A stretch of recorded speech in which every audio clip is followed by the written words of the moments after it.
Action. Unasema vile kaje? Ndio maana hiyo gari hapo nje, muone dereva wake. Yuko wapi sasa? Yuko huko chumbani kwa Zandiki. La. Ndio kaona hao mali kulikoni sisi ndugu zake. Na tena akasema anatoa hela ili kuwa Swahili. Atoe hela? Hakuna kutoka hela. Walikuwa wanampenda wao mpaka watole hela na nampigia mamake sasa hivi.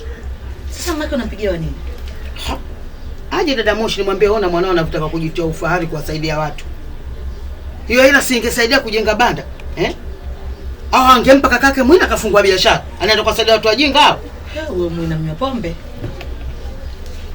Yaani hicho ndio kilichomleta wima. Hata fungati hajamaliza. Ajabu huyu mume kumruhusu kuja huku. Je, unavocharuka kama hiyo ndio ulitaka?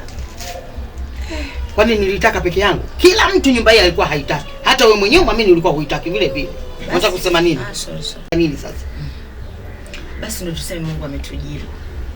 Yaani Mungu ametumbua. Yaani namaanisha Mungu ametupiga bao la uso. Twende action.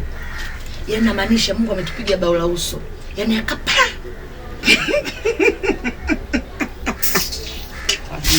Sorry.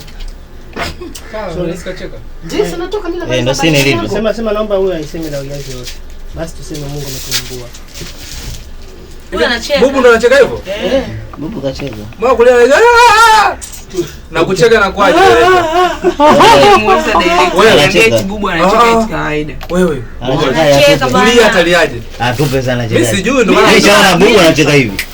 Wewe leo umecheka lakini kwa kawaida sana. Ile ajuzi umecheka kwa kutetemeka. Sawa, director twende. Sasa hii inasema anacheka sasa chini. Kwa sababu kulia basi alikuwa analia kawaida. Sasa ndio unacheka kibubu. Unajua hapo yake? Yaani Bubu. Yeye alipouliza kwa sababu ongea nini? Sasa inatoka.